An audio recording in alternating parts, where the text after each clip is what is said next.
नमस्कार विद्यार्थी मित्रांनो, आजच्या चालू घडामोडीमध्ये तुम्हा सर्वांचं मनपूर्वक स्वागत। आणि आपल्या शौर्य करिअर अकॅडमीच्या माध्यमातून आपण दररोजच्या दिवशी वेगवेगळ्या स्वरूपाचे जे काही प्रश्न आहेत चालू घडामोडीच्या संदर्भात ते घेऊन येत असतो। आणि तत्पूर्वी मी असिस्टंट प्रोफेसर रमेश घोरपडे आपल्या समोर हे प्रश्न एक्सप्लेन करून सांगणार आहे। तर चला पहिल्या प्रश्नापासून आपण सुरुवात करू। बघा विद्यार्थी मित्रांनो, या ठिकाणी आपल्याला काय समजून घ्यायचं आहे, महाराष्ट्र शासनाने महाजिओटेक महामंडळ हे जे आहे हे स्थापन केलेलं आहे। आता हे जे महामंडळ आहे या महामंडळाची जी काय स्थापना आहे ती स्थापना कुठे करण्याचा निर्णय घेण्यात आलेला आहे, तर ते तुम्हाला परीक्षेमध्ये विचारलं जाणार आहे। तर हा जो निर्णय आहे तो वडाळा या ठिकाणी घेण्यात आलेला आहे। की आम्ही वडाळा या ठिकाणी काय करू, तर महाजिओटेक महामंडळ हे जे आहे हे मंडळ आम्ही स्थापन करू अशा पद्धतीचा जो काय निर्णय आहे तो निर्णय घेण्यात आला। आणि हे कुठे घेण्यात आला आहे बघा, वडाळा हे जे ठिकाण आहे हे कुठलं ठिकाण आहे, तर मुंबई या ठिकाणाचं आहे, तेही लक्षात राहू द्या।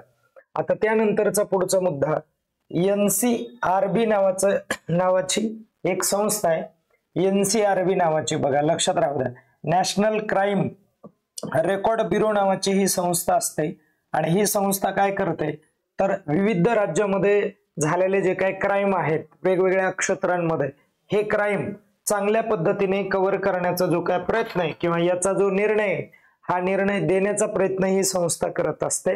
तर ही नेहमी एक रिपोर्ट पब्लिश करत असते बघा। तर या अहवालानुसार, ज्याला नॅशनल क्राईम रेकॉर्ड ब्युरो असं म्हणायचं, तर या संस्थेच्या अहवालानुसार सलग तिसऱ्यांदा भ्रष्टाचाराच्या प्रकरणात देशात पहिल्या क्रमांकावर असलेलं राज्य कोणतं आहे, तर आपलं महाराष्ट्र राज्य आहे। आणि हे खूप दुर्दैव आहे मित्रांनो, कारण महाराष्ट्राचे जे काय राजकीय लोक आहेत ते मोठ्या प्रमाणावरती भ्रष्टाचार करतात आणि त्या भ्रष्टाचारामुळे आपल्या या राज्याचं जे काय नाव आहे ते या पद्धतीने नॅशनल लेवलवरती खराब होण्याचं जे काय काम आहे या भ्रष्ट व्यक्तींच्या माध्यमातून होतं। आणि ही संस्था 1976 ला अस्तित्वात आली होती बघा, 76 ला, हे पण लक्षात राहू द्या। ओके, आपण थोडस पुढे जाऊयात।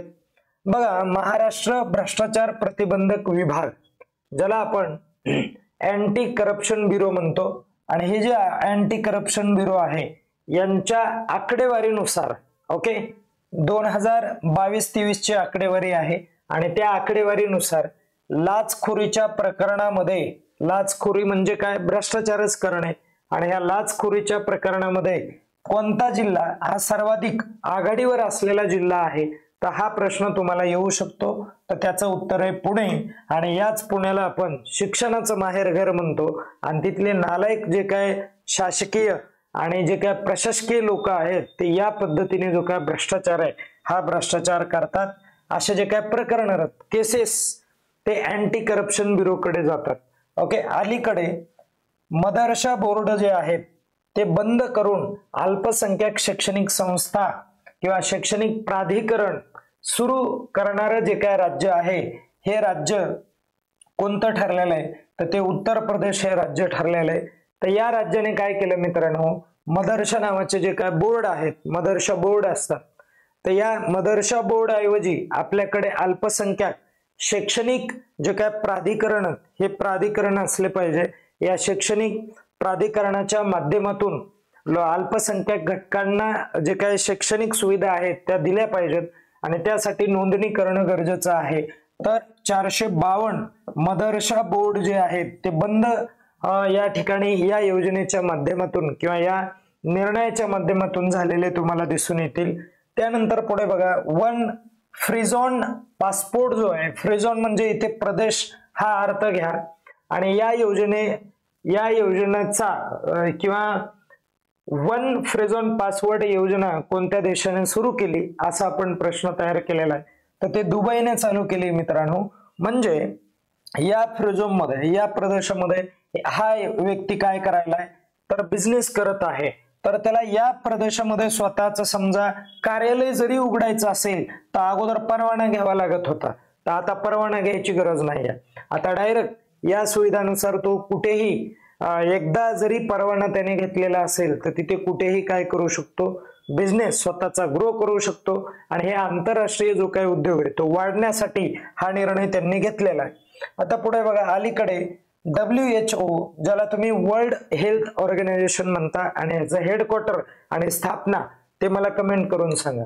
कोणत्या देशाला रुबेला निर्मूलनासाठी प्रमाणित केले आहे?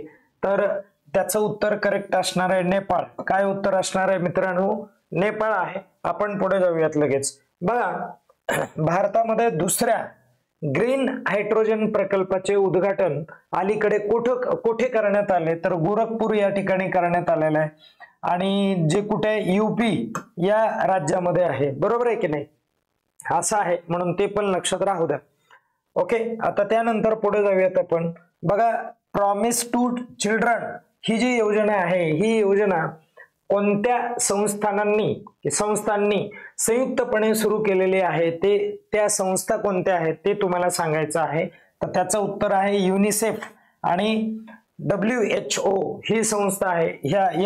सॉरी ओके, हे उत्तर आहे मित्रांनो ICC ज्याला इंटरनॅशनल क्रिकेट काउन्सिल म्हटलं जाणार आहे.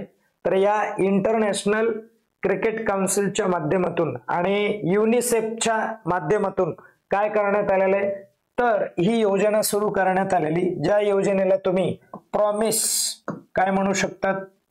प्रॉमिस टू चिल्ड्रन अशी योजना आहे.